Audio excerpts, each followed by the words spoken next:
With Ilya vacating his featherweight title and moving up to the lightweight division, it opened up a space for a new featherweight champion. With UFC 314 around the corner, we're about to have that empty vacated spot taken by a new contender. We have Diego Lopes going up against Alexander Volkanovski in an action-packed and fun fight to try to reach that gold status, accompanied by other very fun matchups that will definitely not disappoint. Anyway, I have Ivan here with me, and myself, to break down and give our picks for each fight in this card.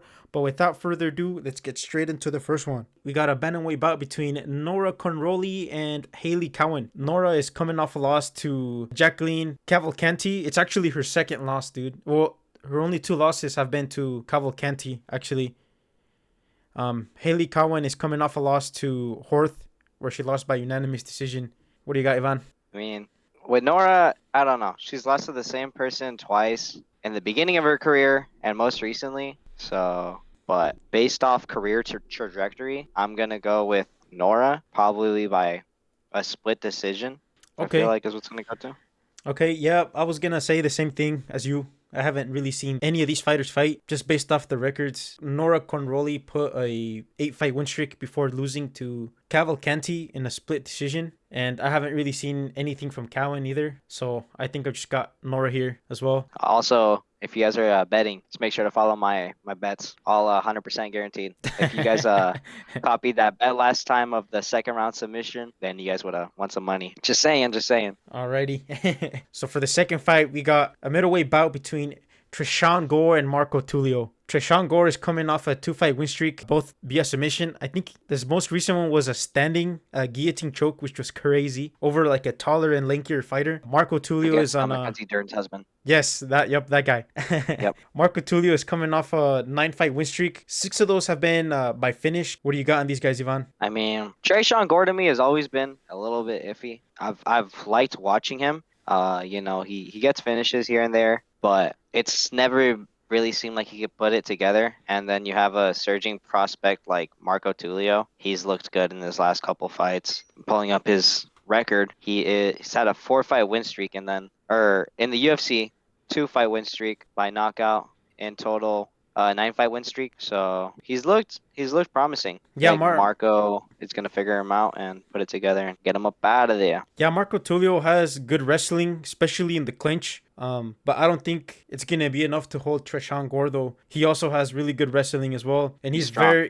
freaking strong, and he has some explosive takedowns. I think if it does stay in the clinch, like at the cage, Tresean Gore can get a single and a double leg takedown, and I think he will submit Marco Tulio, bro. Okay. And you said you got Marco by probably 3rd round TKO. Sweet, perfect. And then for the next fight, we got a flyweight bout between SUMUDERJI and Mitch Raposo. Sue is coming off a 3-fight losing streak. I mean, his most recent was against Charles Johnson, which he was on a tear. Then Mitch Raposo, he's coming off a loss to Andre Lima, where it was a pretty boring and underwhelming fight, to be honest. Sue has some snappy punches. He's a very lanky striker. He's not the greatest grappler, though, but he's very good on the feet. Mitch Raposo, he will get his legs chewed up, which Sue has some good leg kicks. He also needs to implement wrestling in this fight if he wants to win. What do you think, Ivan? Yeah, I mean, losing to Charles Johnson isn't a bad loss, because we saw Charles Johnson. He beat the likes of... he was on a 4-fight win streak and beat Joshua Van recently. I don't know. And I know you like to glaze Joshua Van.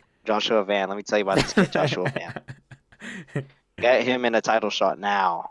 No. Not yet. But yeah, I don't know. I don't think I've ever seen either of these guys fight. But like I said, just based off a name record, I think Sue is gonna win. He also has a huge reach advantage too, and is way taller than Mitch. Yeah, he's 5'8", and the other guy's 5'5". So yeah.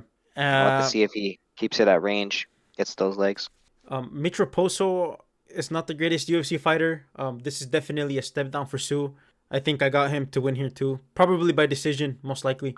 Yeah, I mean, going from Charles Johnson, who's a top 15, I'd say, in the flyweight division, and then dropping down to someone like Mitch, I think is more of a tune-up fight for Sue. I agree. So we both got Sue winning here? Yeah. Alrighty.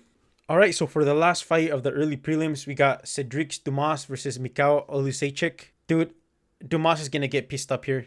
Yeah, I'd have to agree. I mean, the level of competition they faced, you know, Cedric, he's looked... I always feel like he'll put it together, but it just until I see it happen, I don't think it's gonna, Olejczyk, or I'm not exactly too sure how to pronounce his name, but he's looked good in his couple of fights he's had. The most notable one that I remember of recent memory is his loss against Kevin Holland. He Hmm. hurt Kevin Holland and then I think he even got knocked him his down, didn't arm. he? Yeah, he knocked him down and then fell into his guard and like got submitted. It's just he made a mistake, I feel like, and if he would have capitalized it, he would have been on a coming off a win right now. But Olejczyk, he's fought good opponents. He actually fought Shara Bullet after that Kevin Holland fight, Ivan. Yeah, I was gonna say, I'm like, I remember him having a notable fight, Yeah, he but fought I just can't remember. Shara Bullet, and that was a pretty close fight. It was a dog fight for sure. They were both Yeah, scrapping. he's had some good fights. I mean, it's not like he's losing to subpar competition. He lost to, oh yeah, so here, I just pulled it up. He's lost to Caio Borralho, which is, Mm-hmm. he's gonna fight for the title soon if he, like, Yeah. Michel Pereira, pretty good fighter. Kevin Holland, good fighter. And then Shara, Yep. good fighter. So it's not like he's losing to subpar competition. So, Yeah. um, Macau has very powerful punches too, and his last win was actually over Chidi and Jaquani, which is aging pretty well because Chidi looked really good in his last fight as well. And then Cedric Dumas, bro, he has decent counter punching and he has decent striking when he's in the outside. But I don't think it's gonna be enough to put away Macau, bro. yeah, he has fought a good fighter in Ruziboyev, who's a really awkward. He's like 6'5". He's, you know, Mm-hmm. but I don't think that And experience is enough to beat someone like Mikal. I don't think so either. And we actually saw Rizabayev fight in person in Oh yeah, Seattle. Ruziboyev? Yeah, we saw Yeah, him fight. It was pretty that was a cool. good fight. But yeah, I got Mikal piecing up Cedric here, getting a KO/TKO win in the second round. I say late in the third. Okay, perfect. So to open up the prelims, we got Darren Elkins versus Julian Erosa. There's Damage Elkins. I feel like this is going to be a fun wrestling fight, to be honest. We got This is gonna be a good fight. we got Darren Elkins. He's a great grappler. He has decent striking. He's very technical on the ground though, and he was on a tear before eventually bumping paths with Volk. Volk stopped his Darren Elkins winning streak. He has a good gas tank. He's a pretty fun fighter.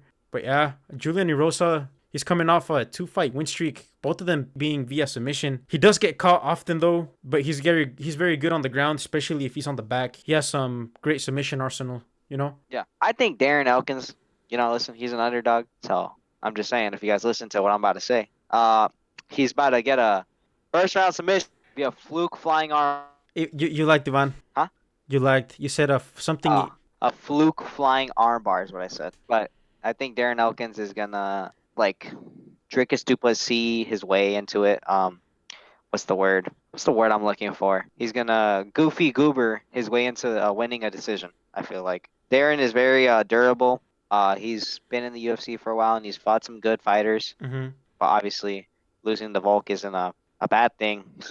You could see how his career turned out. So I think Darren Elkins could pull off an upset. Yeah, dude. Julian Erosa has, like I said, a great submission arsenal, but Derek Elkins has really good freaking defense on the ground, especially submission defense. I watched this last fight and he escaped some pretty gnarly submission attempts. I also think Darren Elkins is gonna win. I feel like this is gonna go to the distance and it's gonna be a decision win by Darren Elkins. All right. All right, so for the next fight, we got Jim Miller versus Chase Hooper. Dude, we got an old head going against the young buck, bro. Young Buck. We got a YN and an ON.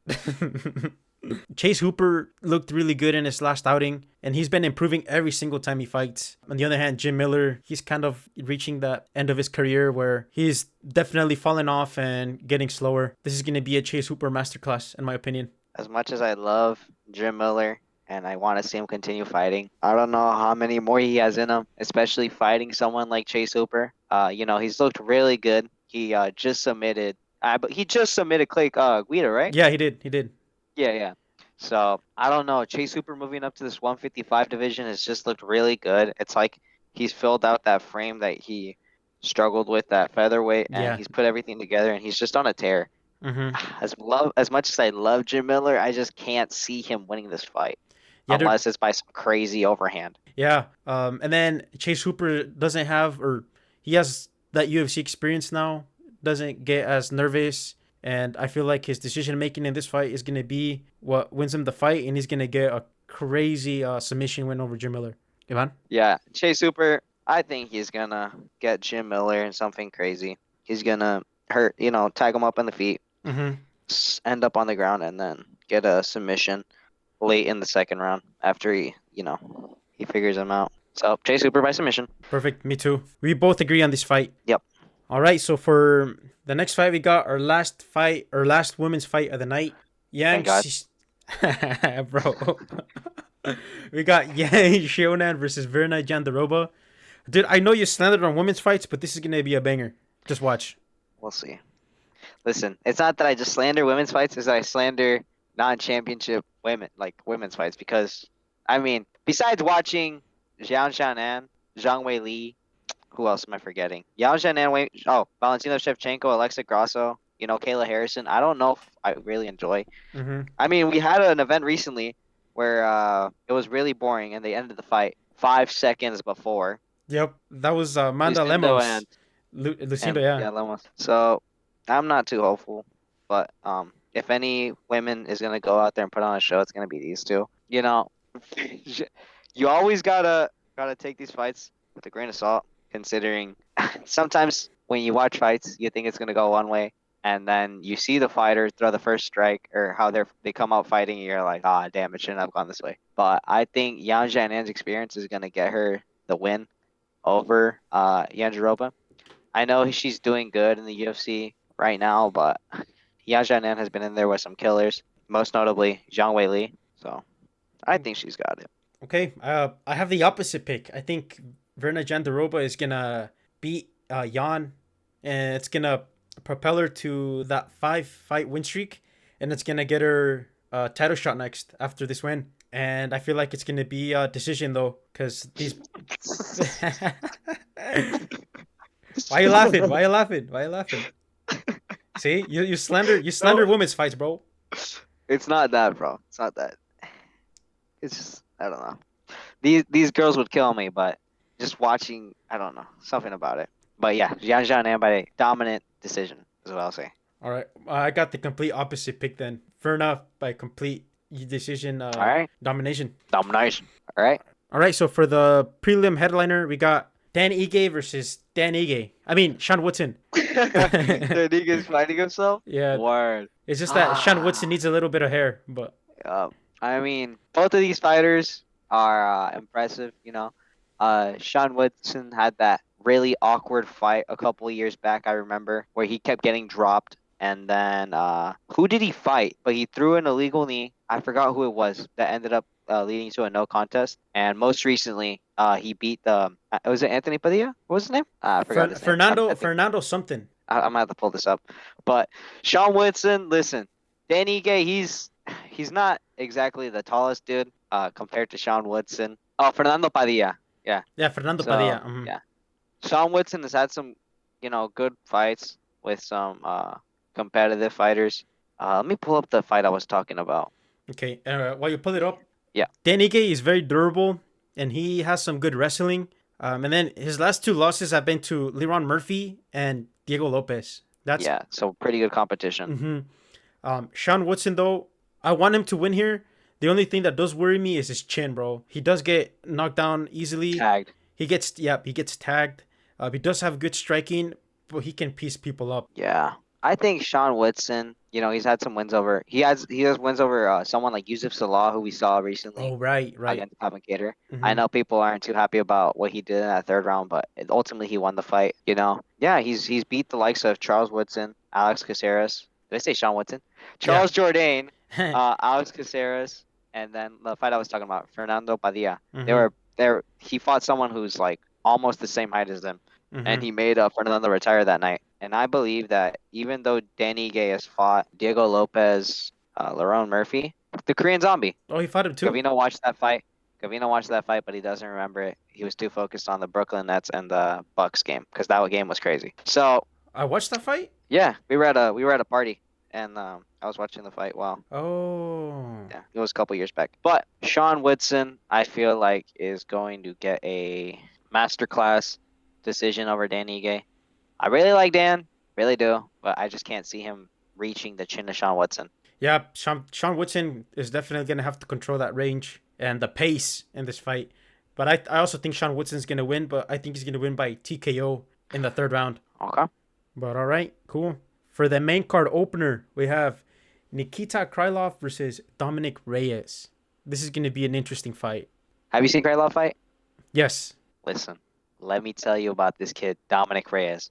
All right. Well, he's not a kid. He's been a vet for a while now. I've seen Dominic Reyes fight more than I have Nikita Krylov.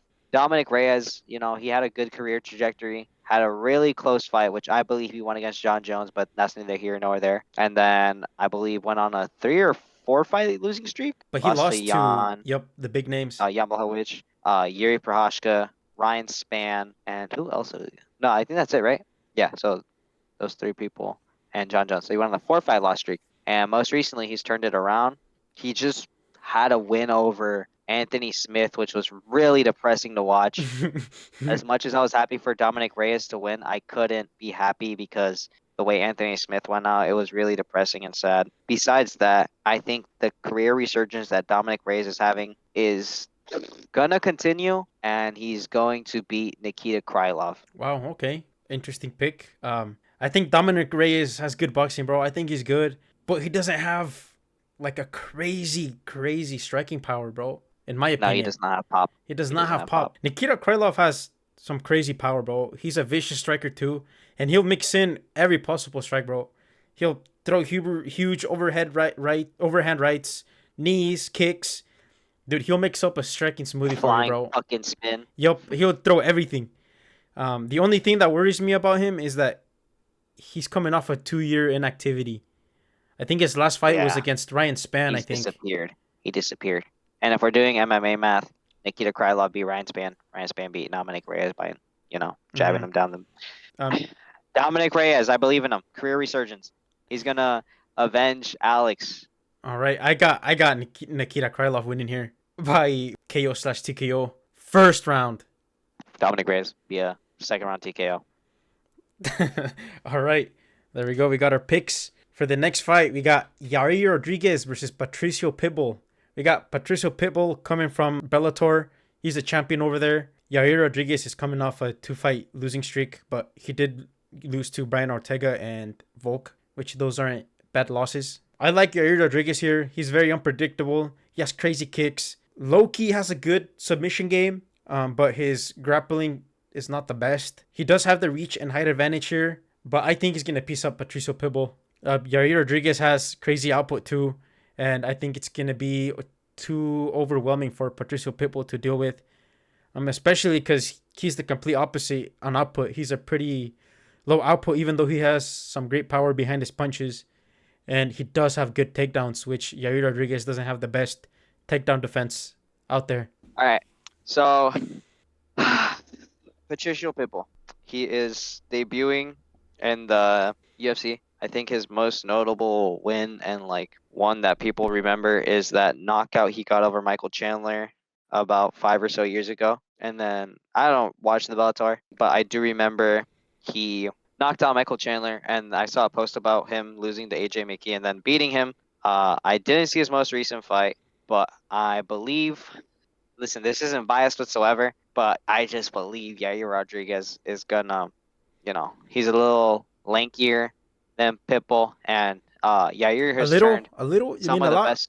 Yeah, know what I'm saying. But Yair, he's had some losses. He lost to Volkanovski, lost to Ortega.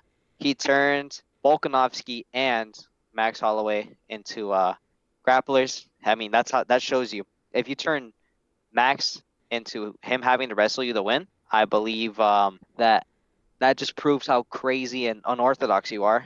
And I think that Yair is gonna pull something crazy, like some crazy combo I do in UFC, where you do like a jab and then a spinning wheel kick and into a flying.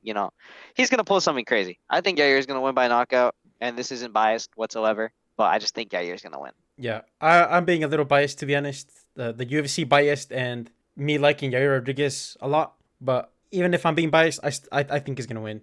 Even if you're not being biased? Even if I'm not being biased.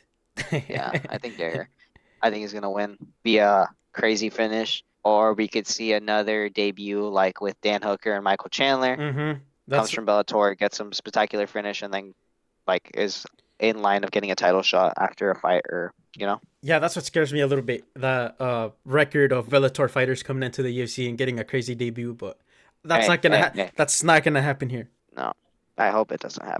Yeah, so Yair Rodriguez via probably first round head kick, I'd say, or something crazy. I got a head kick KO as well, but second round. All right, so moving on to our featured fight, we got Bryce Mitchell versus Gene Silva. Listen here, brother. The earth is flat. I'm not going to say what he said on his podcast, but listen here, brother. I'm not saying. I'm just saying I'd love to go fishing with him. He also wants to go fishing with the MMA guru. Paulo Costa? Oh, and Paulo Costa. Was he? Or was that Paulo? Yeah. If they go fishing eventually, I feel like that'd be a funny. Yeah, but anyway, we got Bryce Mitchell coming off a win over Gracie. He did win via finish, TKO'd him. Gene Silva is coming off crazy finish. Yeah, it was a Don't crazy. Just say finish. It was a crazy finish. Okay, Slammed him on his back and yeah. Okay, yeah. Put him in the bag. That was a crazy finish. And then we got Gene Silva coming off a 12-fight win streak. 8 of them coming by finishes. He's crazy striking. He's very powerful. The only thing that worries me about Gene Silva is he's a little what do you call it? He's too over-aggressive is what I'd say. Yes, he's too over-aggressive, and that will cause him to make some mistakes that Bryce Mitchell will definitely take advantage of. Could definitely capitalize on. Yep, yeah. Especially with his very technical grappling that he has and his great takedowns that he possesses in his arsenal. Yeah. Bryce Mitchell, I'm going to say this before I say anything. I think John Silva is going to win, but Bryce Mitchell has looked good in fights. He's lost to the likes of he lost to Ilya Taporia for one. All right, that's not a bad loss. That's Ilya definitely Taporia. not. We saw what he did, and then he lost to Josh Emmett. That knockout was scary. Seeing his body all seized up. Something about his striking to me has never like really impressed me. But I agree. I also haven't seen I haven't seen Silva, grapple. So in his last outing, we watched this fight. Oh yeah, we did in Seattle. He had a really crazy finish where he was taunting him, he was riling up the crowd, and then he just they were freaking slapping each other. Yeah, no, they were. Yeah, it was funny. But Silva, it's scary how fast he could turn it on. He was messing around and then boom, lock in, just got him down. I feel like also we have to talk about the Fighting Nerds plot armor. People like Prates, Bohalio, Rufy, and then Silva. The four horsemen. I feel like his story is going to continue. John Silva is, and he's going to unfortunately finish Bryce Mitchell in the second round. Listen, man. Aside all the controversial stuff that Bryce Mitchell has said, I actually like him. He's pretty funny. He has some. No, he's a funny dude. Yeah, and I just like how committed he is to what he believes in, and he's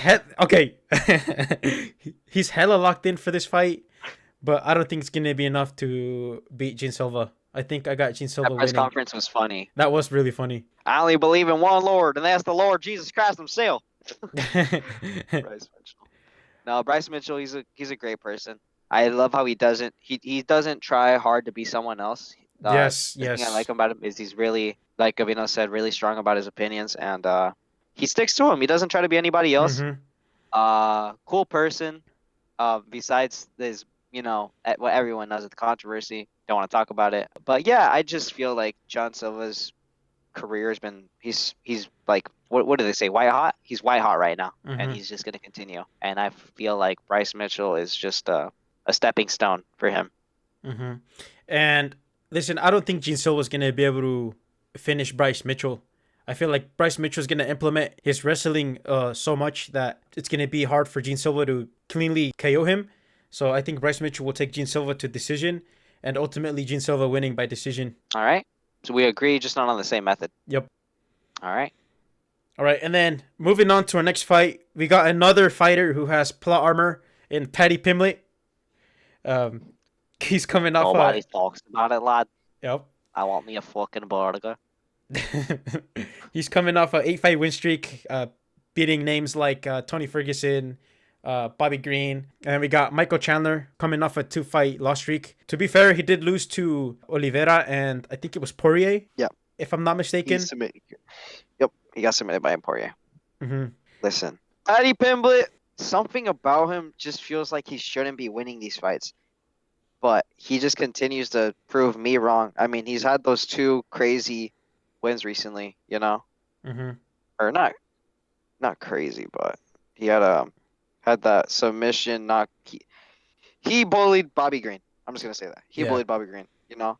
I wanted Bobby Green to win the fight, I'm not gonna lie. But when I saw Paddy Pimblett come out the way he did and beat him in a spectacular finish, it was crazy.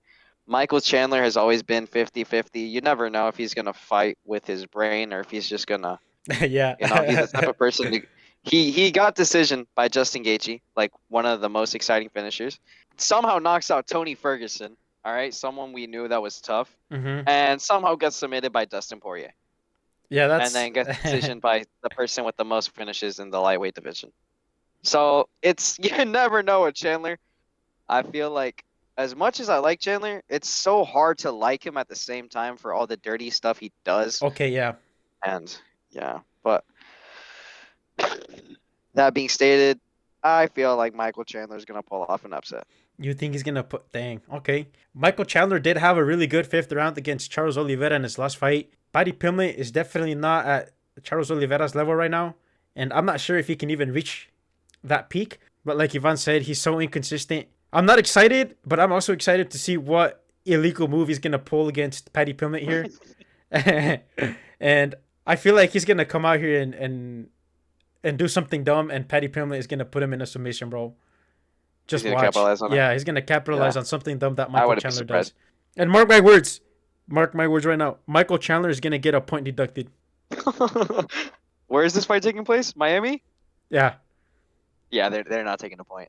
Even if he should get a point taken away, he's not gonna get it taken away. He gets away with so much dirty things. He's gonna get a point taken away. Just watch. It's a 5-round fight too. Right. Over under on that, guys. Someone give me the odds. Yeah, Michael Chandler via upset. So you got Michael Chandler.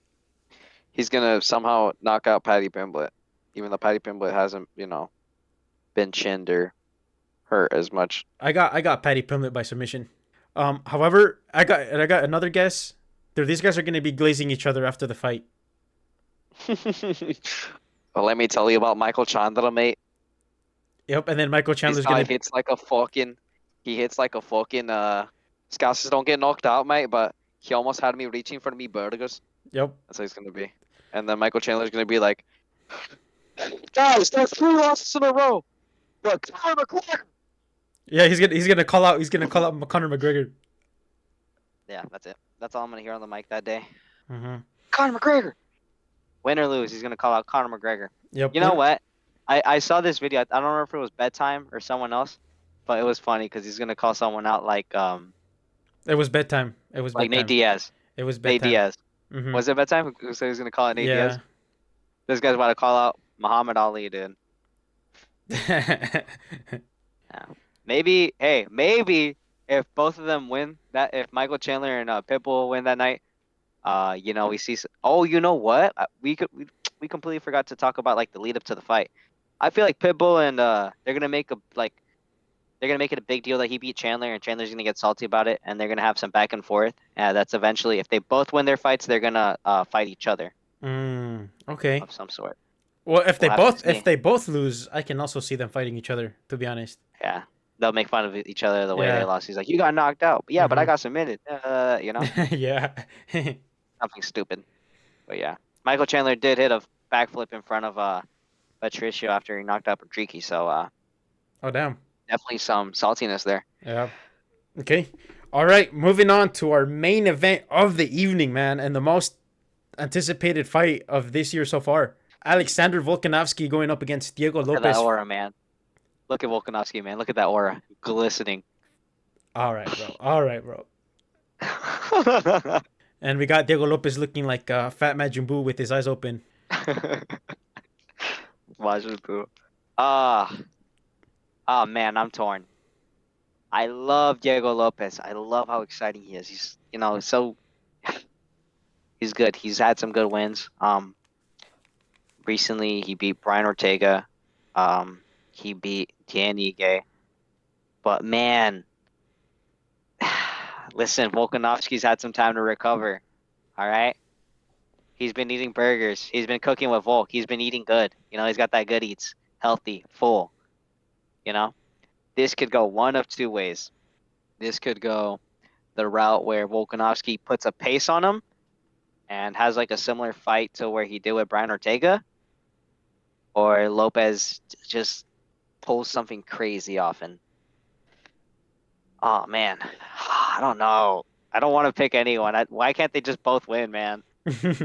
There's some bias with Lopez because, you know, man, I'm torn. Yeah, dude, Volkanovski's coming off a 2-fight loss streak where he got KO'd in both of them, bro. But I mean, he did lose against Topuria and Islam. Like you said, he did have some time to recover. But bro, I don't know, man. I also like Volk. I'm a fairly new MMA fan, and I mean, I have rewatched some of his previous fights, but I was never able to live through the hype that during his freaking title run, you know? Reign. Yeah, and title reign.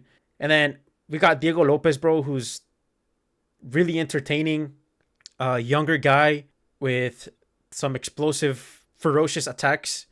Especially if both of these guys get into like crazy exchanges, I feel like Diego Lopes is gonna be able to get the better shots in those. But the only thing that, but the thing that worries me about Diego Lopes, bro, is his gas tank, dude. We saw it against Danny Gay. And I think that was a short notice fight, though, right? I mean, Danny Gay, he took the fight short notice against Ige, but he was training for Ortega. To be fair to Lopez, he did cut weight like 3 times. Yeah, I heard about that too. Man, listen, Volkanovski, we're gonna remember why he's called the Great. All right, listen, let me tell you, he's gonna Yair Rodriguez him. This is just Yair Rodriguez with the reskin. That's what he is. All right, so Volk is gonna have a masterclass against Lopez. I believe in it. Oh, damn.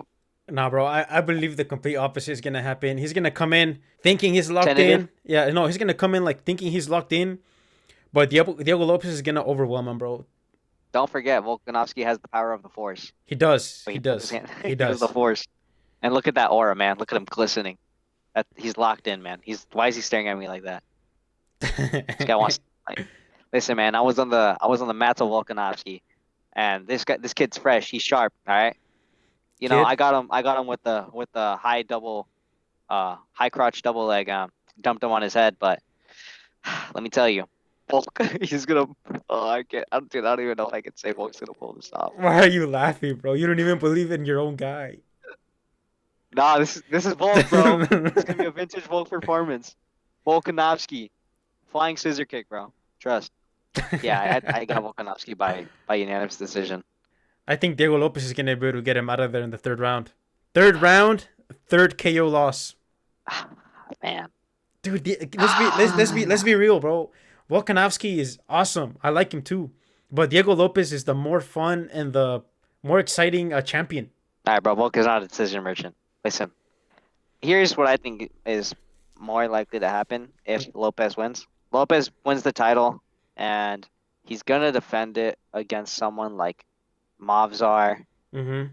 and I feel like we're gonna have a smudge fest there. If Lopez doesn't get him out, Movzar's gonna just smudge him the entire fight, Mm-hmm. and then we're gonna have Volk getting a title shot, and he's gonna beat Movzar. It's gonna be kind of like a I don't know how to put it into words, but I believe that Volk is somehow gonna get the title before he retires. If he loses a 3rd fight in a row and retires, I'm gonna cry. I'm just gonna say that right now. I'm gonna start crying. I believe in Volk. I believe in him. He's got it. I don't want to be that guy, but I actually think he will cry if Alexander Volkanovski loses. I didn't want to mention it, but when we saw Alex Pereira lose, yeah, bro. I was mad. I was heated. I started driving home recklessly. No, I couldn't believe it. Dude, I low was key. under the influence of water. The low key, I thought you were gonna this guy. Low key, I thought you were gonna cry while in your car. I was under the influence of water. Man. All right. So, any final thoughts, Ivan, on this fight? Volkanovski masterclass. I believe in it. All right. I think. Oh man. Lopez is in crazy shape, though. I'll say that. Yeah, he's gonna He's put. been training really hard. Yeah, Diego Lopez is gonna put a really well. Both of these guys are gonna put on a really great performance. It's gonna be a really good fight, and hopefully, and I think this is gonna happen. It's gonna be the best fight of the year so far. So far, this is definitely gonna be a better fight than Pereira versus Ankalaev. All right, so for the final prediction, I got Diego Lopez winning by KO/TKO in the third round. Ivan. Alexander Volkanovski masterclass decision. Perfect. Sweet guys. So that concludes all of our picks and thoughts for UFC 314. Thank you so much for tuning in and taking the time to watch our video. Hope you guys enjoyed it, and we will see you guys in the next video for a post-fight breakdown. Adios.